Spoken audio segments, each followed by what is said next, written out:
Morning all. Today we're talking about truth. What is it? We all tell ourselves that we're living the life with the most meaning in that we can attain, or we'd like to. Our actions have meaning. We're following the right path. We're not living a lie. Some people do admit that at some point. I'm living a lie, and they make changes. But that's still all good. That's still all part of it.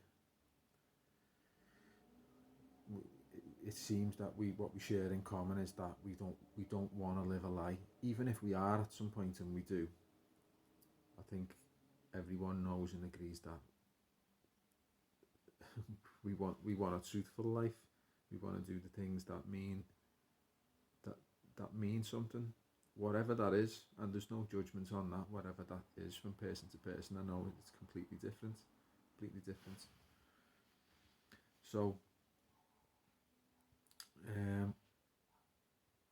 when it comes to the truth and living the truth, what is it? So we've got a situation where generally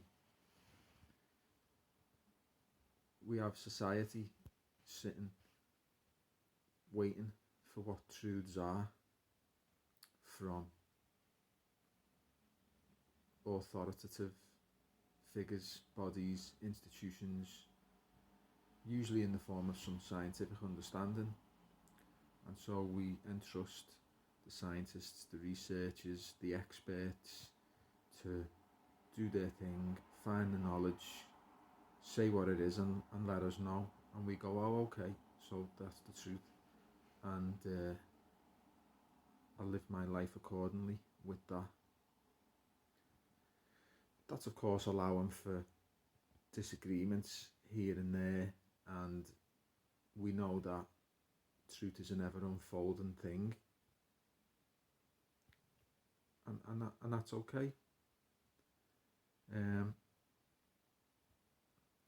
But some of these people in them places of authority who get into conversations about what the truth is, and with that their version being some kind of objective, fact-based, research-based, it's come at the end of some analysis, some research. It's come at the end of an unbiased scientific method for the chosen field, whatever that might be. And they will argue in the face of, say, spiritual seekers, for example, that and they'll give the reason why they argue and why they denounce any other mode of arriving at truth other than theirs. They'll say, I'm not interested in supposition, I'm not interested in superstition, I'm not interested in what you can infer from things or what we can subjectively interpret from things. I'm interested in the truth. And when I'm talking about truth, how can you say, just going off on a bit of a tangent here, how can you say you're for the truth? And I'm not referring to him, just making a general point. If you suppress an emotion, any feeling, any thought, and because that's what we do largely in society, in this one that we live in, with this bias on objective truth. We say we're for the truth, but if we were to inspect what was going on inside of us, what drives us, the fears, lots of people just simply don't want to do that. So people don't want to cross that boundary between external life, external experience, external truth, facts, knowledge, over into internal experience. lots of people don't want to look inside, they don't want to see what's there, they don't want to address it. For reasons that make sense, of course. It hurts, it's painful, it's awkward, it's uncomfortable. But how can you say you're for truth when you ignore the reality of an experience going on inside you?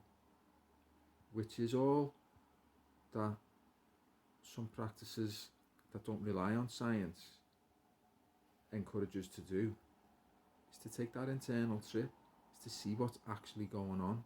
So okay, you might have external facts, but the truth of your internal experience is also the truth. It's another kind of truth. Some can say it's the truth. It's the only truth that can be relied on.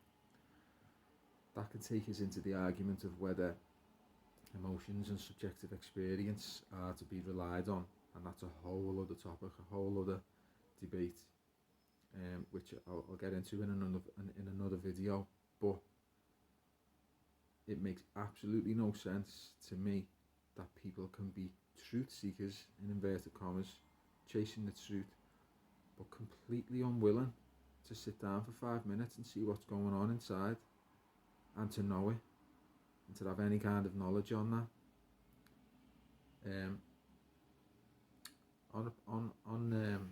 In some of the areas that I've been in, it's precisely doing that. Having a look inside, refamiliarising with your internal experience over and over and over, which actually enlivens, enriches your experience, and allows for the truth to constantly unfold.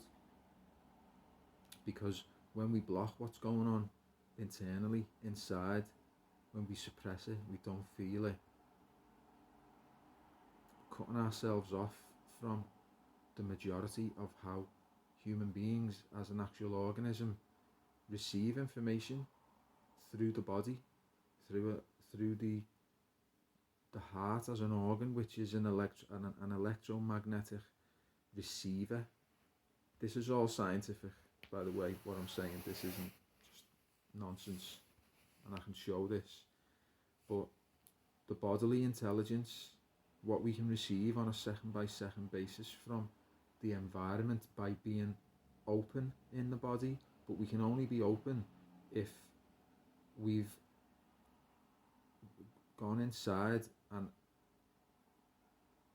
addressed and given credence to and acknowledged what's actually going on. If we suppress that, there's no knowledge, there's no truth. So I'm going to leave it there. I'm going to come back on that, plenty of other things. I'll speak to you all soon.